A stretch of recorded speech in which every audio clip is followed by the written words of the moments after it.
Hoy el jurado del caso de Genaro García Luna declaró culpable al exsecretario de Seguridad Pública de 5 cargos en relación con el narcotráfico de los que era acusado en la corte de Brooklyn. Esto basado en el testimonio de 7 testigos protegidos que no presentaron pruebas materiales que respaldan sus dichos.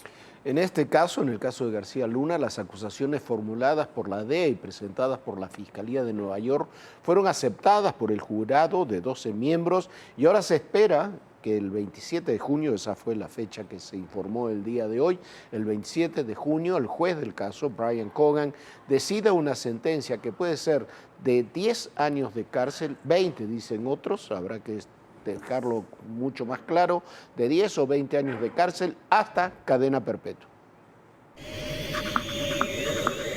Este martes 21 de febrero, Genaro García Luna fue declarado culpable de forma unánime por los 12 miembros del jurado. Se trata de ciudadanos neoyorquinos.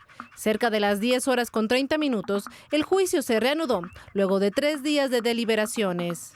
El jurado analizó los 5 cargos que enfrenta el exfuncionario de la Secretaría de Seguridad Pública. 3 por conspirar para transportar, importar y distribuir cocaína, otro por pertenecer a una empresa criminal y uno más por declaraciones falsas.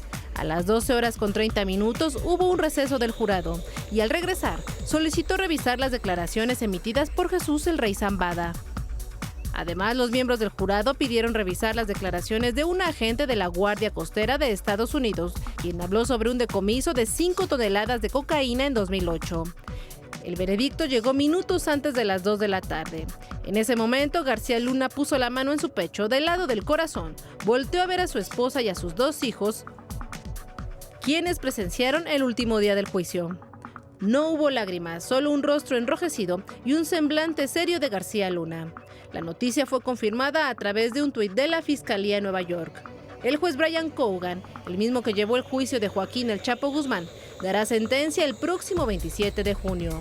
La Fiscalía fue la primera en dejar la corte y no hubo declaraciones, mientras que la defensa, encabezada por César de Castro, podrá apelar la decisión y así habló a su salida. Well, una apelación tiene que ser después de una sentencia. Tenemos que decidir si vamos a hacer unas mociones antes de sentencia y tenemos ese tiempo para cómo decidir en eso, en ese momento.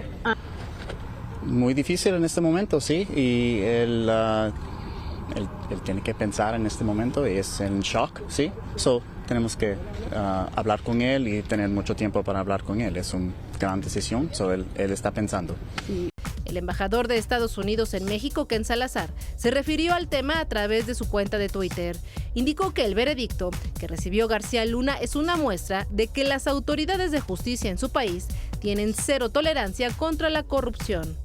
Por 3 semanas, la Fiscalía Federal en Nueva York presentó 23 testigos, entre narcotraficantes y agentes y exagentes federales, sin presentar una prueba física. Mientras que la defensa solo puso en el estrado a Linda Cristina Pereira, la esposa de García Luna, quien sí presentó pruebas de cómo habían adquirido sus bienes. Genaro García Luna permanecerá en prisión federal de Brooklyn, donde se encuentra desde que fue trasladado a Nueva York en 2020. Después de la sentencia, será enviado a otra prisión. Lo detuvieron en Dallas, Texas, el 9 de diciembre de 2019. Y es el exfuncionario mexicano de más alto rango enjuiciado y sentenciado en los Estados Unidos.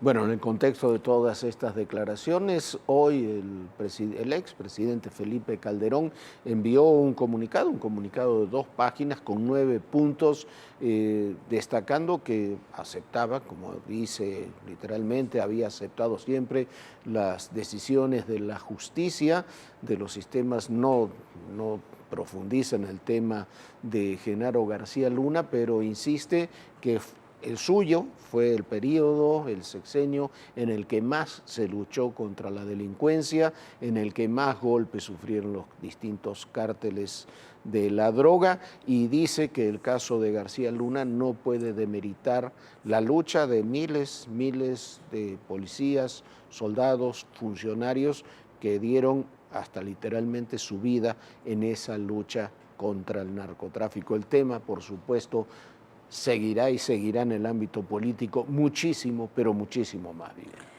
Sin lugar a dudas, bueno, ha sido un juicio muy controvertido y bueno, el día de hoy finalmente hubo esta sentencia que ahora tendremos que ver qué sentencia acaba dictando el juez Brian Colgan en este juicio que hubo 26 testigos de la Fiscalía, pero los testimonios contra García Luna fueron de 7 narcotraficantes reconvertidos en testigos protegidos que habrían recibido o estaban negociando el beneficio de una reducción de sus penas. Eso es lo que hace controvertido este proceso. De esos 7 narcotraficantes, ex narcotraficantes, 7 fueron los que testiguaron contra García Luna, pero 3 fueron los que dijeron que tenían constancia personal de la relación de García Luna con el cártel de Sinaloa, pero tampoco pudieron presentar pruebas materiales, solo sus dichos.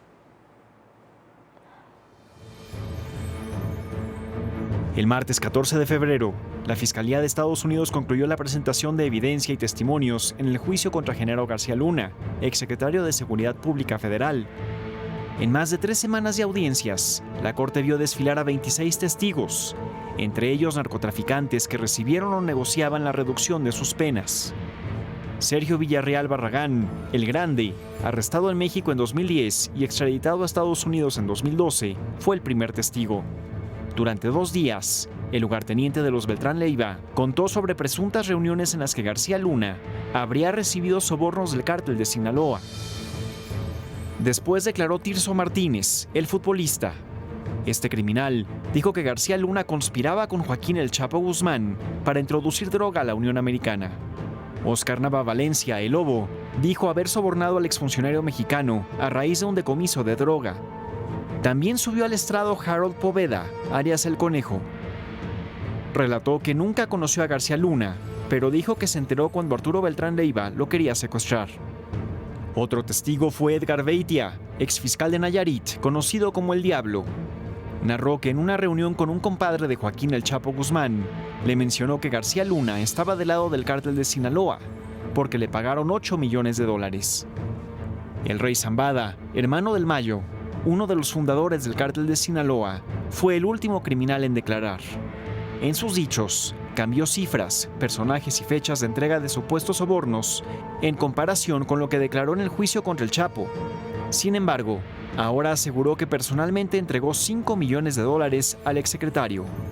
Dijo que para el primer pago empacó en un portafolio y una maleta $3 millones para entregarlos en un restaurante y que 3 semanas después se entregaron 2 millones. Su testimonio, considerado clave, dejó dudas.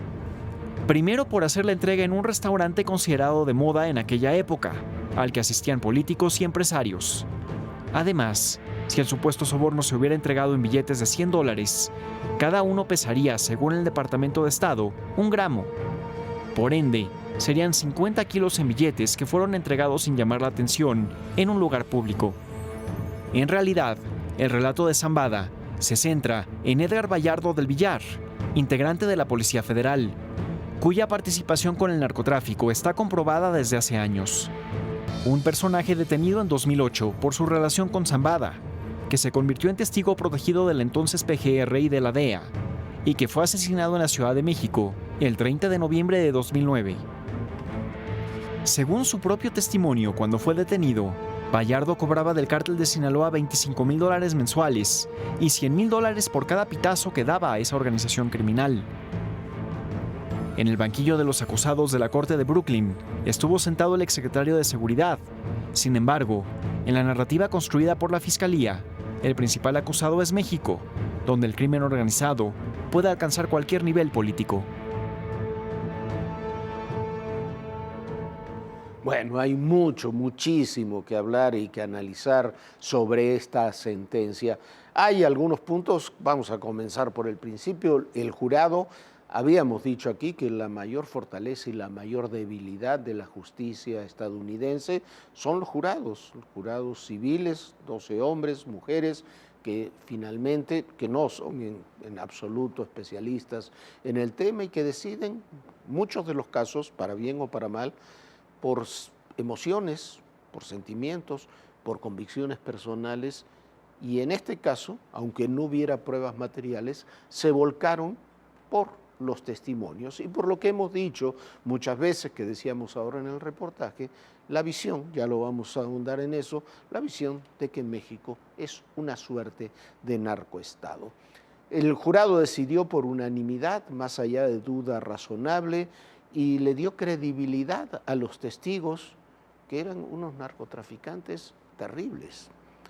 Hubo 3 cargos por manejo de cocaína, 1 por empresa criminal, 1 por falsedad de declaraciones.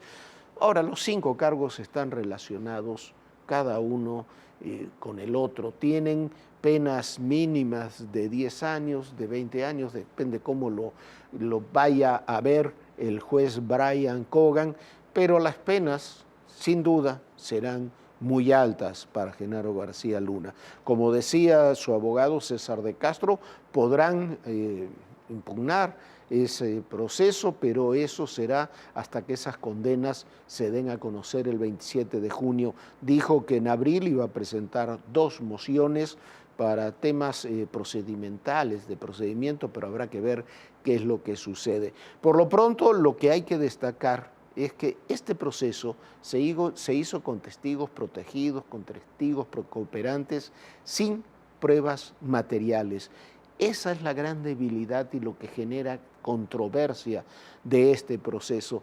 Si Genaro García Luna colaboró o no con el cártel de Sinaloa, el jurado dice que sí, la fiscalía dice que sí, la DEA dice que sí, pero lo cierto es que queda todo eso basado en el testimonio de narcotraficantes.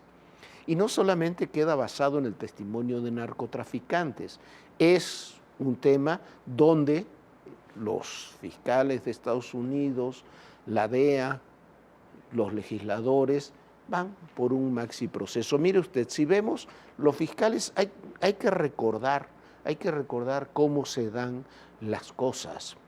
Al mismo tiempo que iniciaba el juicio de Genaro García Luna, el presidente Biden hablaba en el informe del Estado de la Unión, allá en la Unión Americana, en Washington, hablaba de la epidemia de opiáceos, hablaba del tráfico de fentanilo, hablaba de que había que frenarlo.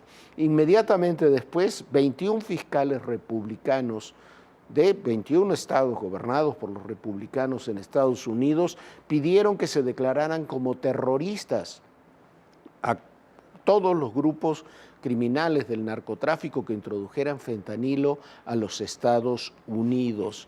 La DEA, la directora de la DEA, esta mujer que vemos aquí, Ann Milgram, dijo la semana pasada apenas, se quejó de la falta de cooperación de México en el tráfico de fentanilo. Dijo que no le informaban ni siquiera de los decomisos, lo cual es una falsedad. Pero bueno, los legisladores que estuvieron en esa comparecencia ante el Comité de Asuntos Externos del Senado de los Estados Unidos también acusaron a México, los republicanos y los demócratas. Bob Menéndez, que es el jefe del comité, poderosísimo Comité de Asuntos Exteriores, prácticamente dejó entrever que su opinión era que México era un narcoestado. Tim Scott y Ted Cruz, unos furibundos senadores muy de la derecha republicana, plantearon más o menos lo mismo e incluso lo ligaron esos temas con la migración.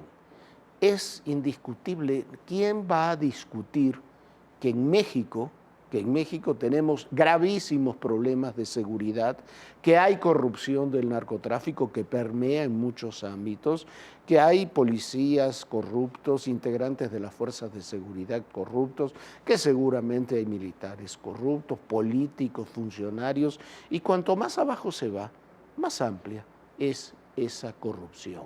Esa es una realidad.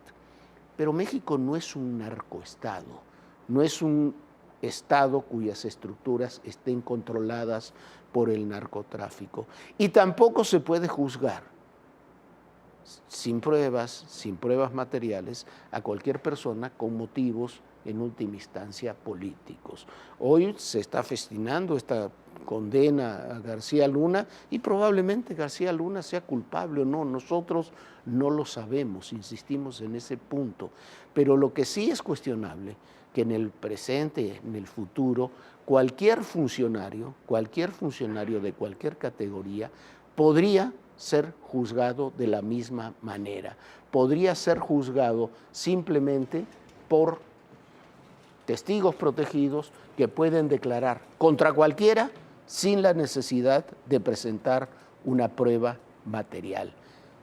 Y si no tienen necesidad de presentar una prueba material, las acusaciones se pueden politizar de manera vertiginosa para funcionarios del pasado, del presente y del futuro de México. Termina siendo una poderosísima, Viviana, arma política. Sin lugar a dudas, y esto es lo que viene en el caso de Genaro García Luna. El abogado defensor César de Castro dijo que presentará 2 mociones en abril que deberán ser resueltas en mayo. Se supone que son sobre temas de procedimiento y el 27 de junio el juez Brian Cogan dará la condena a García Luna, pero García Luna todavía puede apelar la sentencia e incluso podría pedir un nuevo juicio. Ahora, que se le autorice un nuevo juicio es muy difícil porque es muy difícil poder modificar sentencias federales. Y en México hay también un proceso abierto por el tema de presunto lavado de dinero de García Luna. Así están las cosas, Jorge. ¿Cómo ves tú esto? Mire, a ver, hay 2 puntos además que son importantes y que hay que señalar. Aquí, los decía Viviana ahora, hay un proceso sobre la presunta riqueza de García Luna, estos 750 millones de dólares de los que se habla. En realidad, García Luna no hay ninguna constancia de que tenga ese dinero. De lo que se habla son de contratos firmados desde 2012 en adelante con las empresas que tenía García Luna asociados con otras personas, pero sobre todo con la familia Weinberg, que viene haciendo negocios en México desde hace más de 30 años, que están asentados ahí en Miami, donde vivía García Luna y donde tenía la empresa García Luna. Son contratos firmados por esas empresas con el gobierno federal y con gobiernos locales, incluyendo el gobierno de la ciudad, durante ese periodo. La narrativa del gobierno federal es que ese es dinero mal habido. Habrá que ver cómo se procesa eso en México y en Estados Unidos. Lo otro es lo que decía hoy el presidente López Obrador, de que iba a demandar al abogado de García Luna, César de Castro, porque había sacado su nombre en el juicio cuando contrainterrogó al rey Zambada. En realidad el que sacó el nombre del presidente no fue César de Castro. César de Castro interrogó a este personaje, pero el que sacó el nombre fue el propio rey Zambada, no en este caso, no en este juicio, sino en el juicio del Chapo Guzmán. Lo hizo con enorme ligereza, dijo que le habían dado dinero a Gabriel Regino, que era subsecretario de Seguridad, dijo que habían financiado al PRI, al PAN, a otros partidos. No dio, ni en un caso ni en el otro, dio pruebas materiales. Pero enjuiciar a un abogado en Estados Unidos por un contrainterrogatorio a un personaje, a un testigo, es legalmente inviable. Políticamente para el presidente es importante, pero legalmente es lisa y llanamente inviable.